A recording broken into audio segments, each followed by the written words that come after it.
VOA Urdu کے programme view 360 کے اس خصوصی شو میں آپ سب کو سری نگر کشمیر سے خوش آمدید۔ میں ہوں یوسف جمیل۔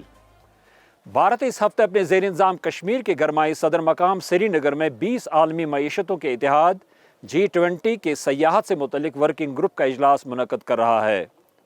بھارتی حکومت کا کہنا ہے کہ اس تقریب کے نتیجے میں جنت نظیر کہلائے جانے والے اس خطے میں سیاحت کو فروغ حاصل ہوگا، بیرونی سرمایہ کاری بڑھے گی اور مقامی دستکاریوں کی G20 ملکوں کو برآمدات میں اضافہ ہوگا۔ اس علاقے میں 1989 میں علیحدگی پسندوں کی طرف سے شروع کی گئی مسلح تحریک مزاحمت اور اسے دبانے کے لیے سرکاری فورسز کی سخت گیر مہم کے نتیجے میں زندگی کے تقریباً تمام شعبے متاثر ہوئے ہیں۔ پاکستان نے سری نگر اور بھارت کے زیر انتظام کشمیر کے 2 اور شہروں جموں اور لیہ میں G20 کی تقریبات کے انعقاد پر اعتراض کرتے ہوئے کہا ہے کہ جموں کشمیر چونکہ ایک متنازع علاقہ ہے، اس لیے بھارت یہاں اس اجلاس اور تقریبات کا اہتمام کر کے اقوام متحدہ کی کشمیر پر قراردادوں، عالمی قوانین اور اقوام متحدہ کے چارٹر کی کھلی خلاف ورزی کر رہا ہے۔ بھارت نے پاکستان کے اس اعتراض کے جواب میں کہا تھا کہ G20 کے اجلاس پورے ملک میں ہو رہے ہیں، اس لیے جموں کشمیر اور لداخ میں ان کا انعقاد کوئی انہونی بات نہیں بلکہ ایک قدرتی امر ہے، کیونکہ اس کے بقول یہ پورا خطہ بھارت کا ایک اٹوٹ اور ناقابل تنسیق حصہ ہے۔ اقوام متحدہ کی اقلیتوں سے متعلق اسپیشل رپورٹر فرندن ڈی ویرینس نے پچھلے دنوں اپنے ایک ٹویٹ میں کہا تھا کہ جموں کشمیر میں G20 اجلاس ایسے وقت کرنے سے جب وہاں انسانی حقوق کی خلاف ورزیاں ہو رہی ہیں، بھارت کی طرف سے کشمیری مسلمانوں اور دوسری اقلیتوں کے جمہوری اور دوسرے حقوق کی پامالی کو معمول بنانا ہے۔ چین اور ترکی اس اجلاس میں شرکت سے پہلے ہی معذرت کر چکے ہیں، جبکہ سعودی عرب اور مصر نے بھی اب تک شرکت کی تصدیق نہیں کی ہے۔ آج کے اس خصوصی پروگرام میں میرے ساتھ پاکستان کے زیر انتظام کشمیر کے دارالحکومت مظفر آباد سے وائس آف امریکہ اردو کی گیتی آرا انیس بھی شامل ہو رہی ہیں۔ تو چلتے ہیں مظفر آباد گیتی کے پاس۔ شکریہ یوسف۔ جیسے کہ آپ نے بتایا، میں پاکستان کے زیر انتظام کشمیر کے دارالحکومت مظفر آباد میں موجود ہوں۔ پاکستان کی حکومت بھارت کی جانب سے G20 سمٹ کے ایک حصے کو سری نگر میں منعقد کرنے کے حوالے سے پہلے ہی اپنا رد عمل دے چکی ہے۔ پاکستان کی وزارت خارجہ کے ترجمان عاصم افتخار نے میڈیا سے گفتگو کرتے ہوئے ایک سوال کے جواب میں کہا کہ وہ بھارت کے اس اقدام کو مکمل طور پر مسترد کرتے ہیں۔ ان کا یہ کہنا تھا کہ ایک متنازع علاقہ ہونے کی وجہ سے بھارت کے پاس ایسا کوئی قانونی جواز نہیں کہ وہ اپنے زیر انتظام کشمیر میں ایسی کوئی بھی سرگرمی منعقد کرے۔ البتہ انہوں نے اس امید کا اظہار کیا کہ G20 تنظیم کے ارکان اس کی غیر قانونی حیثیت کو دیکھتے ہوئے اس میٹنگ میں شرکت نہیں کریں گے۔ سری نگر میں اس وقت کیا گہما گہمی ہے، کیا حالات ہیں؟ یوسف، ہمیں کچھ بتائیے گا۔ G20 ٹورزم ورکنگ گروپ کے اجلاس اور دیگر تقریبات کے لیے حفاظت کے غیر معمولی انتظامات کیے گئے ہیں۔ سیکیورٹی فورسز کے خصوصی دستے، جن میں کمانڈوز اور شارپ شوٹرز بھی شامل ہیں، سری نگر میں تعینات کیے گئے ہیں۔ تقریبات کے دوران کوئی ناخوشگوار واقعہ پیش نہ آئے، یہ یقینی بنانے کے لیے ایسے ڈرونز جن میں کیمرے نصب ہیں، اینٹی ڈرون آلات، نگرانی رکھنے والا جدید سامان وغیرہ بھی استعمال کیے جا رہے ہیں۔ بھارتی حکومت نے اسمارٹ سٹی پروجیکٹ کے تحت یہاں 33,000 کروڑ روپے سے شہری انفراسٹرکچر کو بہتر کرنے کا پروگرام بھی شروع کر رکھا ہے۔ ہم نے یہاں عام لوگوں سے اس بارے میں بات کی، آئیے آپ کو دکھاتے ہیں کہ انہوں نے کیا کہا۔ کشمیر میں ایک حکومت بنے جو اچھے اچھے کام کرے، یہ چاہتے ہیں، ہے نا۔ یہاں کوئی حکومت ہے ہی نہیں ہے نا، آرمی کینڈل سب ہے، گورنر راج ہے یہاں کوئی ڈیولپ ہو ہی نہیں رہا ہے۔ آپ اگر دیکھیں گے پورا کشمیر میں گھومے نا، کشمیری جو چاہتے ہیں ہمارا ایک حکومت بنے یہاں، پھر کام کرے اور ہم بھی آگے ترقی کریں، ہم بھی آگے بڑھے۔ جس پارٹ میں انسان کو درد ہے اس چیز کی دوائی انسان کو دو تو وہ ٹھیک ہو جائے گا، ہے کہ نہیں؟ مطلب یہ مسئلہ کشمیر اب گورنمنٹ بن رہی ہے، کچھ لوگ یہ کہہ رہے، کچھ لوگ وہ کہہ رہے۔ آج کل بڑے روڈ شوز وغیرہ، بڑی کیا بولتے ہیں اس کو، اپنا جو میٹنگز وغیرہ کر رہے ہیں، پولیٹیشین جو کر رہے ہیں، لوگوں کو بتا رہے کہ ہم وہ کریں گے، ہم یہ کریں گے، 370 وغیرہ آپ کو واپس لا کے دیں گے۔ دیکھتے کیا ہوتا ہے، ہم بھی یہی ہیں، آپ بھی یہی ہیں۔ بہت اچھا لگ رہا ہے۔ سب سے پہلے تو میں پہلی بار کشمیر آئی ہوں، بہت ہی سندر ہے، اس کو سورگ بولا جاتا ہے اور وہ سچ ہے۔ اور G20 کی بات کروں تو وہ ٹورزم کو لے کے ہو رہا ہے کشمیر میں، تو وہی سوچ رہے ہیں کہ بہت اچھا ہے، بہت اچھی اپرچونٹی ملی ہے، بہت بڑی بات ہے۔ یہ کانفرنس علاقے کی مشہور و معروف جھیل ڈل کے ساتھ ایک سینٹر میں ہو رہی ہے۔ ڈل جھیل کی طرح اس پر تیرنے والی کشتیاں جنہیں شکارا کہا جاتا ہے اور ہاؤس بوٹس بھی سیاحوں میں بے حد مقبول ہیں۔ یہ ہاؤس بوٹس کیا ہوتی ہیں اور سیاح ان میں ٹھہرنا کیوں پسند کرتے ہیں، میں نے اس پر ایک رپورٹ تیار کی ہے، آئیے وہ رپورٹ دیکھتے ہیں۔ یہ ہاؤس بوٹ مکمل طور پر لکڑی کے بنے ہیں۔ ہاؤس بوٹ کی تعمیر میں انتہائی اعلیٰ کوالٹی کی دیودار لکڑی جو صنوبر کی ایک نوع ہے استعمال کی جاتی ہے، جبکہ اندرونی آرائش میں اخروٹ کی لکڑی بھی استعمال میں لائی جاتی ہے۔ یہ ہاؤس بوٹ کا برآمدہ ہے۔ یہ جو اندرونی جو آرائش ہے ہاؤس بوٹ کی، اس میں اخروٹ کی لکڑی کا بھی استعمال کیا جاتا ہے، اور آپ یہ دیواروں پہ دیکھ رہے ہیں کہ نقش نگار ہیں ووڈ کارونگ کی، یہ بہترین نمونے نظر آ رہے ہیں۔ اور یہ جو چھت ہے، یہ یہاں جو سیلنگ ہے، اس کو یہاں مقامی اصطلاح میں ختم بند کہتے ہیں۔ یہ ایک کشمیر کی خصوصیت ہے، ایک خاص چیز ہے کشمیر کی۔ اور بیچ میں انہوں نے اس میں تانبے کی ایک پلیٹ، بڑی پلیٹ بھی ڈال دی ہے، جس پہ نقش نگار بنے ہوئے ایک کنندہ کاری کی گئی ہے، اور یہ فانوس ہے۔ یہاں کا جو فرنیچر ہے جو عام طور پہ استعمال کیا جاتا ہے ایسی جگہوں پہ اور نجی گھروں میں بھی، وہ زیادہ تر اخروٹ کی لکڑی کا بنا ہوتا ہے۔ یہ ہے اس ہاؤس بوٹ کا ڈائننگ روم یا ڈائننگ ہال۔ اس میں 2 ڈائننگ ٹیبل لگے ہوئے ہیں، یہ بھی اخروٹ کی لکڑی کے بنے ہیں اور ان پہ جو ووڈ کارونگ کی گئی ہے۔ یہ باہر آپ دیکھ رہے ہیں نگین لیک، یہ اس ہاؤس بوٹ کا ایک بیڈ روم ہے۔ یہاں بھی جو اس کی جو دیواریں ہیں اخروٹ کی لکڑی کے بنے ہیں، دیودار کی لکڑی کے بنے ہیں، اور ان پر بھی ووڈ کارونگ کی گئی ہے۔ کشمیر جو سیاح آتے ہیں، چاہے ان کا تعلق ہندوستان کے مختلف علاقوں سے ہو یا بیرونی ممالک سے ہو، ان کی ترجیح رہتی ہے کہ وہ کشمیر میں اگر کہیں رہیں تو وہ ہاؤس بوٹ میں رہیں۔ اس کانفرنس کے جموں کشمیر میں انعقاد سے بھارتی حکام کو توقع ہے کہ یہاں سیاحت اور مقامی کاروباروں کو فروغ ملے گا۔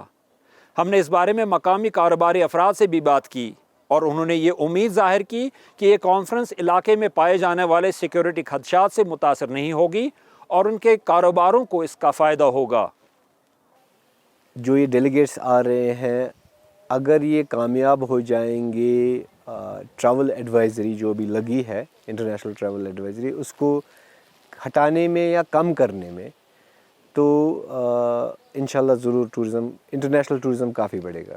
تو جہاں تک بیکاز ایڈوائزری سے نمبر 1 کیا ہوتا ہے کہ ان کا انشورنس ختم ہو جاتا ہے۔ جب اگر کوئی ٹورسٹ آنا بھی چاہتا ہے اس ایریا میں اپنی مرضی کی وجہ سے، لیکن اس کا انشورنس کور ختم ہو جاتا ہے، بیکاز اس کی کنٹری نے جو ایڈوائزری جاری کی ہوتی ہے، تو اس سے کافی زیادہ امپیکٹ پڑتا ہے۔ تو اگر ایڈوائزری ہٹے گی کشمیر تو ایک بہت پرانی ڈیسٹینیشن ہے ورلڈ وائڈ۔ دیکھیے، ہم جو ان کا فیصلہ ہوگا وہ ہم انفلوئنس نہیں کر سکتے ہیں، وہ ہم ایکسپیکٹ یا ریکویسٹ کر سکتے ہیں۔ تو اگر پہلے سٹیج میں، حالانکہ وہ ویسا ہی کریں گے، اچانک کوئی ایڈوائزری ہٹائیں گے نہیں ہے ایبرپٹلی، تو یہ اگر ریلیکس کریں تو پہلے وہ سٹیج 1 ہو جائے گا۔ جہاں تک حالات کا، امن چین کا، وہ کوئی گارنٹی نہیں دے سکتا۔ ہم یہ کہہ سکتے ہیں، ہاں، اگر ٹورزم جب کہیں پہ بھی حالات خراب ہو، tourism is the first casualty, اور جہاں پر بھی امن ہو وہاں پر اوبویسلی ٹورسٹ زیادہ آتے ہیں، ایک کانفیڈنس ان میں بڑھ جاتا ہے۔ سری نگر سے بھی اور بھی باقی ہے، جس میں ہم آپ کو دکھائیں گے کہ حریت لیڈر میروائز عمر فاروق، سابق وزیر اعلیٰ محبوبہ مفتی اور کشمیر کے لیفٹیننٹ گورنر منوج سنہا اس کانفرنس کے کشمیر میں انعقاد کے بارے میں کیا کہتے ہیں۔ لیکن پہلے آپ کو واپس لیے چلتے ہیں گیتے کے پاس مظفر آباد میں۔ شکریہ یوسف۔ پاکستان کی حکومت اس سمٹ کے حوالے سے پہلے ہی اپنا رد عمل دے چکی ہے۔ یہاں مظفر آباد میں سیاسی رہنماؤں اور عام شہریوں میں اس متنازع علاقے میں اس سمٹ کے انعقاد کے حوالے سے کئی تحفظات پائے جاتے ہیں۔ میں نے یہاں عام شہریوں سے، عام کشمیریوں سے اس حوالے سے بات کی، آئیے آپ کو بھی دکھاتے ہیں۔ ہمارا اعتراض اس پہ نہیں ہے کہ G20 کا اجلاس ہندوستان کیوں کرا رہا ہے، G20 کا ممبر ہے، کرائے، ہندوستان اتنا بڑا ملک ہے، کہیں اور بھی کرا لے، شملہ میں کرا لیتا، لیکن کشمیر میں لے جانے کا مقصد صرف یہ ہے کہ وہ لیجٹیمائز کرنا چاہتا ہے کہ کشمیر میرا ہے، اور ہمارا موقف اس سے بالکل مختلف. ہم یہ کہتے ہیں کہ امریکہ، کینیڈا، آسٹریلیا یہ وہ ممالک تھے جنہوں نے جو G20 کے حصے دار ہیں، جو پارٹنرز ان G20 ہے، یہ وہ ممالک تھے جنہوں نے UN ریزولوشنز کو نیگوشیٹ کیا تھا corridors of United nation building میں. اور یہ کوئی یونائٹڈ نیشنز جو کشمیر کی قراردادیں ہیں، یہ کوئی ایسی قراردادیں نہیں ہیں فلسطینی اور اسرائیل کی قراردادیں کہ جس میں اسرائیل نے کبھی تسلیم ہی نہیں کیا، بلکہ یہ تو نیگوشیٹڈ تھی جس میں ہندوستان بھی راضی تھا، پاکستان بھی راضی تھا. ہیومن رائٹس کی وائلیشن ہو رہی ہیں، ان سے بچنے کے لیے ہندوستان نے یہ ایک حربہ استعمال کیا کہ وہ G20 کے کنٹریز کو، ان کے نمائندوں کو وہاں لے کر یہ دکھانا چاہتا ہے کہ یہاں امن ہے، جبکہ وہاں پر 10 لاکھ سے زائد فوج نے ایک چھوٹے سے علاقے پر قبضہ کیا ہوا ہے. مقبوضہ کشمیر ایک متنازع ریاست ہے. باقی ممالک کو بھی یہ سمجھنا چاہیے کہ یہ متنازع ریاست ہے. متنازع ریاست کے اندر کسی قسم کی کانفرنس بین الاقوامی قوانین کے مطابق نہیں ہوگی، اور ہمارا مطالبہ ہے ان تمام ممالک سے وہ اس کانفرنس سے بائیکاٹ کرے، کیونکہ مسئلہ کشمیر کا حل ابھی ہونا باقی ہے. ہمیں لگتا کہ کوئی اکنامک بوسٹ آ رہا ہے تو ہم اس کو سپورٹ کرنے کے بارے میں سوچتے، مگر باقی اقدامات اس طرف اشارہ نہیں کرتے. آلسو جو کلائمیٹ چینج کے حوالے سے چیزیں ہیں، ہندوستان اس کے بارے میں بھی کوئی ڈیٹا دینے کے لیے تیار نہیں ہے. تو ہمیں نہیں معلوم کہ اگر وہ اس طرح سے سیاحت بغیر جو ہماری کلائمیٹ ہے اس کے بارے میں سوچے بغیر کوئی وہاں پر اپروو کرنا چاہتا ہے، جیسے کہ ہم نے پہلے بھی دیکھا کہ جو امرناتھ یاترا ہے اس کے بارے میں ایک ڈیٹیلڈ انفارمیشن دینے پر بھی ہندوستان تیار نہیں ہے. تو ہمارے تحفظات ہیں کشمیری ہونے کی حیثیت سے. جب تک کشمیری اپنا بنیادی حق نہیں لیں گے، وہ وہاں پر ٹورزم پروموٹ کرنے کا تو کوئی میں سمجھتا ہوں کوئی سینس نہیں بنتی. ایز اے فیملی ہم جتنا سفر کر رہے ہیں اور جتنا ہر کشمیری کر رہا ہے، there thousands and thousands of Kashmiris are locked up in jails, in torture cells, in underground torture cells, and draconian laws ان پہ جس طریقے سے ان پہ امپوز کیے جاتے ہیں، اور پھر جوڈیشری بھی انہیں کی ہے، آرم فورسز بھی انہیں کی ہیں، پولیس بھی انہیں کی ہے. تو ویئر ٹو سیک جسٹس. اور یاسین کا تو لیٹسٹ جو اگزامپل رہا ہے، پورا سال ہونے کو آ رہا ہے جو ان کی لائف امپریزنمنٹ کو 2 لائف سینٹنسز ملے ہیں، ابھی تک ان کو ایک ڈیتھ سیل میں رکھا ہوا ہے. تو اس طرح تو سیلیبریشنز کرنا G20 کی، آئی تھنک ان کو تو بہت ہی رسپانسبل رول پلے کرنا چاہیے. اور جتنی بھی G20 کنٹریز ہیں انہوں نے پاسٹ میں بہت دفعہ کشمیر کے مسئلے کے اوپر آواز اٹھائی ہے اور ہندوستان کو کہا ہے کہ ہیومن رائٹس ابیوز بند ہو اور کشمیر کا مسئلہ پرامن حل ہو. But I don't know, I think they should definitely boycott it, and if they are going then they should be going there to resolve this issue. جو ہیومینیٹیرین ٹریجڈی ہے، اکنامک بینیفٹس بھی تبھی آئیں گے جب ماحول امن والا ہوگا. وہاں تو انڈین آکوپیشن کو تو کشمیریوں نے ہمیشہ ریجیکٹ کیا، اور ویسے بھی ہیومنلی پاسبل نہیں ہے کہ آپ اتنی بڑی آکوپیشنل فورس کے سامنے آپ کہیں کہ سو کالڈ نارملسی ہے، کامنس ہے. کوئی بھی نہیں ایکسیپٹ کرتا. ملٹری مائٹ کے انڈر آپ جو ہے آپ کہیں کہ وہاں پہ ہم ڈیموکریٹک ویلیوز کو چیریش کر رہے ہیں یا ہم اکنامک پراسپیرٹی لا رہے ہیں. قبروں کے اوپر آپ جتنے بڑے بلڈنگز ڈال دیں یا جتنے بھی اکنامک پیکیجز ڈال دیں، وہ ڈراماز جو فیملیز کے ہیں، جو ان کے انیٹ رائٹس ہیں، برتھ رائٹس ہیں، وہ اس طرح سلب نہیں کیے جا سکتے. یہ اکنامک پیکیجز، یہ ساری لالی پاپس جو ہیں، دنیا جو ہے یا تو بلائنڈ ہو گئی ہے کہ اس کو بھول گیا کہ انڈیا کیا کر رہا ہے وہاں کے ساتھ. اگر they want to go, G20 wants to go there, they should go and meet the masses, they should meet martyrs کی family, they should meet the missing persons کی families. They should demand to repeal all these draconian laws, demilitarization, de-weaponization. ایسے ماحول میں، اس trauma میں every Kashmiri is suffering post-traumatic stress disorder. There are thousands and thousands of women who are being raped, or children are being raped. It's not just the women. Rape as a weapon of war. We are half widows, half orphans, half mothers. میں خود ایک half وڈو کی زندگی گزار رہی ہوں. سو دس is very traumatic, اور ہمارا قصور ہی یہی ہے کہ وی وانٹ فریڈم. میں نے اس کانفرنس کے حوالے سے پاکستان کے زیر انتظام کشمیر کے صدر بیرسٹر سلطان محمود سے بات کی اور ان سے پوچھا کہ آخر ان کے خیال میں بھارت کو اپنے زیر انتظام کشمیر میں یہ کانفرنس کیوں منعقد نہیں کرنی چاہیے. انہوں نے کیا کہا، آئیے آپ کو دکھاتے ہیں. اس دفعہ انہوں نے یہ جو ڈیلیمیٹیشنز کا معاملہ کیا ہے، وہ یہ کوشش کر رہے ہیں کہ وہاں پر کسی ہندو کو وزیر اعلیٰ بنایا جائے تاکہ دنیا کو دکھا سکیں، چونکہ ایک یہ دنیا کو پتہ ہے کہ وہ ساری مسلم اسٹیٹ ہے، تو وہ اس کو بھی چینج کرنا چاہتے ہیں۔ پھر وہ وہاں پہ مختلف جگہوں سے انویسٹمنٹ بھی لا کے وہاں پہ لگانا چاہتے ہیں تاکہ اکنامیکلی بھی اسے کنٹرول کر سکے۔ تو یہ اسی ایک تسلسل جو چل رہا ہے، یہ اس کی ایک کڑی ہے کہ وہ وہاں پہ وہ G20 کی کانفرنس کروا کے وہاں پہ دنیا کو بتانا چاہتا ہے یہ کشمیر بھارت کا ٹوٹے انگ ہے اور وہاں امن ہے اور وہاں وہ ساری چیزیں روٹین کے مطابق ہو رہی ہیں اور یہ بھارت کا حصہ ہے۔ تو وہ اس پہ یہ بیسیکلی اس نے رکھا ہے۔ میں نے ایز پریزیڈنٹ آزاد کشمیر، اگرچہ میں پریزیڈنٹ تو آزاد کشمیر کا ہوں، لیکن مقبوضہ کشمیر کے لوگ بھی مجھے ہی اپنا پریزیڈنٹ مانتے ہیں، چونکہ وہ وہاں کے نہ الیکشنز کو مانتے ہیں نہ ان کے عہدیداروں کو مانتے ہیں۔ تو when I was prime minister of Azad Kashmir, اس وقت بھی وہ مجھے ہی اپنا وزیر اعظم مانتے تھے اور آج کل بھی۔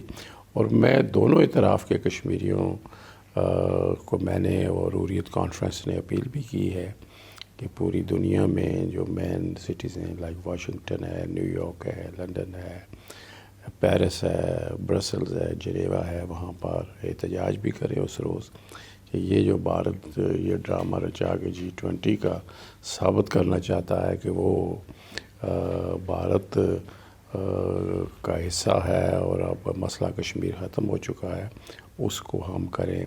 میں نے جہاں پر جتنے ایمبیسڈرز تھے ان کو لیٹر بھی لکھا ہے میں نے کہ اس طرح آپ نہ جائیں، آپ ہیومن رائٹس کو ماننے والے ہیں، اور یہ جانتے ہوئے کہ صرف میں نہیں کہہ رہا، صرف ایمنسٹی انٹرنیشنل نہیں کہہ رہی، صرف ہیومن رائٹس واچ نہیں کہہ رہا، بلکہ جو United nation commission for human rights ہے انہوں نے 2018 اور 2019 میں یہ رپورٹ دی تھی کہ وہاں پہ کمیشن آف انکوائری ہونا چاہیے جو وہاں پر ہیومن رائٹس وائلیشن کی انویسٹیگیشن کرے۔ تو ان حالات میں جو یہ سارے ممالک ہیں ان میں بیشتر ہیومن رائٹس پر یقین رکھنے والے لوگ ہیں اور وہ سمجھتے ہیں کہ یہ ایک ڈسپیوٹیڈ ٹیریٹری ہے۔ یونائٹڈ نیشن کے جو ریزولوشنز ہیں وہ جو کلیئرلی کہتے ہیں the future of Kashmir has to be determined by the free will and aspirations of the people of Kashmir. تو یہ وہاں اس طرح کا یہ ایک لحاظ سے انٹرنیشنل لاء کے بھی خلاف ہے اور ادروائز جو UN کے ریزولوشنز ہیں ان کی بھی نگیشن ہے۔ یوسف آپ ہمیں یہ بتائیے کہ سری نگر میں جو سیاسی رہنما ہیں وہ اس حوالے سے کیا رائے رکھتے ہیں؟ شکریہ گیتی۔ اقوام متحدہ کے مطابق جموں کشمیر میں سیاسی نظام کو معطل کیے جانے پر اس خطے میں انہیں سیاسی سرگرمیوں اور انسانی حقوق کی خلاف ورزیوں پر تشویش ہے۔ بھارت کے زیر انتظام کشمیر کی سابق وزیر اعلیٰ محبوبہ مفتی نے اب سے چند روز قبل ایک پریس کانفرنس میں میڈیا کے نمائندوں کو بتایا کہ بھارت یہاں G20 کا انعقاد بے شک کرے، لیکن انہوں نے یہ سوال اٹھایا کہ اس کانفرنس سے پہلے یہاں کے نوجوانوں کی پکڑ دکڑ کیوں شروع کر دی گئی ہے۔ اگر آپ دیکھیں گے جب سے G20 کا سلسلہ شروع ہو گیا ہے پکڑ دکڑ شروع ہو گئی ہے، نوجوانوں کو پولیس اسٹیشن بلانا شروع کیا گیا ہے۔ خاص کر ساؤتھ کشمیر میں اس وقت سینکڑوں کی تعداد میں لڑکوں کو جیلوں میں بند کیا گیا ہے، جس میں خالی پلوامہ کے کوئی 60 لڑکے ہیں، شوپین سے ہیں، اننت ناگ سے، کلگام سے ہیں اور اب سری نگر کی طرف بڑھ رہے ہیں۔ تو میں جاننا چاہتی ہوں یہاں کی جو سرکار ہے جو روز دعوے کرتی ہے یہاں سب ٹھیک ٹھاک ہے، اب کتنا ظلم کریں گے وہ لوگوں پہ؟ اگر ان کو BG میں ان پہ حملہ ہو گیا آرمی پہ تو عام لوگوں کو کیوں تنگ کریں، عام لوگوں کی کیوں پٹائی کریں، عام لوگوں کی ہلاکتیں کیوں وہاں ہو رہی ہیں ٹارچر کی وجہ سے؟ تو اس طرح سے جو میں وہی تو کہہ رہی ہوں جو ظلم اور ستم اس وقت جموں کشمیر میں ہو رہا ہے، جس کو اوپن ایئر پریزن سے بھی زیادہ جو ہے میرے خیال میں گوانٹانامو سے بھی زیادہ بدتر یہاں کے حالات ہیں۔ اور یہ کہا جاتا ہے کہ یہاں سب کچھ ٹھیک ٹھاک ہے، G20 کریں آپ بے شک کریں، مگر یہاں کے نوجوانوں کی پکڑ دکڑ کیوں شروع؟ ہمارے نوجوان جیلوں میں کیوں ہیں؟ اگر آپ نے ان پہ کیس چلانا تو کیس چلائیے، گواہ کو پیش کر لیجئے، وہ بھی نہیں کرتے ہیں، کوئی ان کا نام و نشان ہی کوئی نام ہی نہیں لیتا۔ ان کے گھر والے بیچارے غریب ہیں، وہ وکیل کیا لڑیں گے، وہ تو وہاں جا بھی نہیں سکتے ہیں۔ اور بھارتی کشمیر میں حق کے رائے دہی کا مطالبہ کرنے والی سیاسی جماعتوں کے اتحاد حریت کانفرنس کا کہنا ہے کہ کشمیر کے مسائل کا حل مذاکرات ہیں۔ معروف حریت رہنما میر واعظ عمر فاروق جو کہ 5 اگست 2019 سے اپنے گھر میں نظر بند ہیں، انہوں نے VOA کو واٹس ایپ پر بھیجے گئے ایک پیغام میں کہا ہے، حریت کانفرنس کا یہ اصولی موقف ہے کہ مسئلہ کشمیر ایک دیرینہ حل طلب مسئلہ ہے جسے طاقت، دھونس اور دباؤ سے ہرگز حل نہیں کیا جا سکتا۔ حریت سمجھتی ہے کہ مذاکرات ہی ایک واحد راستہ ہے جسے اپنا کر مسائل کا دائمی اور پرامن حل تلاش کیا جا سکتا ہے۔ ہم چاہتے ہیں کہ G20 کے معزز ممبران اور اراکین اس مرحلے پر اس خوبصورت خطہ زمین پر اصل حقائق کو جاننے کے لیے زمینی صورتحال کا بذات خود جائزہ لیں اور ہمارے جملہ حقوق کی بحالی کے لیے اپنا کردار ادا کریں۔ اس کانفرنس کے انعقاد پر بھارت کے زیر انتظام کشمیر میں انتظامیہ کے سربراہ لیفٹیننٹ گورنر منوج سنہا نے اس تنقید کا جواب دیتے ہوئے کہا ہے کہ یہاں کی مقامی لیڈرشپ نے اس خطے کی بہتری کے لیے خود تو کچھ نہیں کیا، لیکن اب جب ہم یہاں بہتری کے اقدامات کر رہے ہیں تو انہیں اس سے تکلیف ہے۔ G20 کا آیوجن 22 سے 24 مئی کو سری نگر میں ہو رہا ہے۔ ہم سب کوشش کر رہے ہیں اور آپ سب سے میں نویدن کرنا چاہتا ہوں، یہ جموں کشمیر کے پرشاسن کا آیوجن نہیں ہے، یہ آیوجن جموں کشمیر کی عوام کا ہے۔ پوری دنیا میں جموں کشمیر کے بارے میں ایک دھارنا بنے گی۔ اور ایک بات میں کہنا چاہتا ہوں کہ جس طرح سے آیوجن ہم کر رہے ہیں، یہاں کا ہینڈی کرافٹ ہو، یہاں کا ہینڈلوم ہو، یہاں کے جو بھی پروڈکٹ ہیں، اگر یہاں کے سارے لوگوں نے اس کام کو صحیح ڈھنگ سے انجام دیا تو مجھے لگتا ہے کہ جس طرح سے ایکسپورٹ اب ہمارا اپورڈ ٹرینڈ شروع ہوا ہے، قالین ہو یا پشمینہ ہو یا باقی چیزیں ہوں، وہ آنے والے دنوں میں اور تیز رفتار سے بڑھے گا اور دنیا کے ان سبھی دیشوں میں کشمیر کا سامان پہنچے گا۔ یہ ایک اچھا اوسر جموں کشمیر کے لوگوں کے لیے یہاں اپلبدھ ہوا ہے۔ کچھ لوگ ہیں جن کو بخار چڑھ جاتا ہے کچھ بھی اچھا ہوتا ہے، اپنے تو کیا نہیں، اب کچھ ہوتا ہے تو ان کے پیٹ میں درد ہوتا ہے، ان کے لیے میں کچھ کر نہیں سکتا۔ ہماری کوشش ہے کہ جموں کشمیر کی 1 کروڑ 30 لاکھ عوام جو ہے اس کی خوشی کے لیے جموں کشمیر پرشاسن پوری طرح پرتبدھ ہے۔ 500,000 لوگوں جنہوں نے جموں کشمیر کو برباد کرنے کا ٹھیکہ لیا تھا لمبے سمے سے، ان کے اشارے پر جموں کشمیر پرشاسن کام کرنے والا نہیں ہے۔ عوام کی ایک ایک بات پر دھیان دینے، غور کرنے کا مجھے لگتا ہے ہم پوری طرح سے کوشش کریں گے۔ ایک سامانیہ کسان، سامانیہ مزدور، سامانیہ آدمی بھی کوئی شکایت کرے گا تو اس شکایت پر پوری طرح سے غور کر کے اس کا سمادھان کرنے کی نشچت روپ سے کوشش کی جائے گی۔ میں آپ سب کو دل کی گہرائیوں سے بہت بہت دھنیہ واد دیتا ہوں اور آپ سے نویدن کرنا چاہتا ہوں کہ آپ کو جب بھی لگے کہ کوئی راستہ ایسا ہے جس راستے کو اور ٹھیک کیا جا سکتا ہے، کوئی نرنے ہمارا ایسا ہے جس نرنے میں بدلاؤ کی ضرورت ہے، اس میں عوام کی بھلائی ہے، تو میں آپ کو بھروسہ دیتا ہوں کہ وہ نرنے آپ کے حق میں ترنت بدلا جائے گا۔ اس کانفرنس کے بعد یہاں آنے والے غیر ملکی نمائندوں کے لیے مختلف سرگرمیوں کا انعقاد کیا جا رہا ہے جو کہ 25 تاریخ تک جاری رہیں گی، جس دوران انہیں یہاں سیر و سیاحت اور مقامی دستکاریوں کی نمائش دیکھنے کا موقع ملے گا اور ساتھ ہی وہ مقامی تاجروں سے بھی ملیں گے۔ آج کے لیے اتنا ہی۔ ویو 360 کے اس خصوصی شو سے یوسف جمیل کو اجازت دیجیے۔ خدا حافظ۔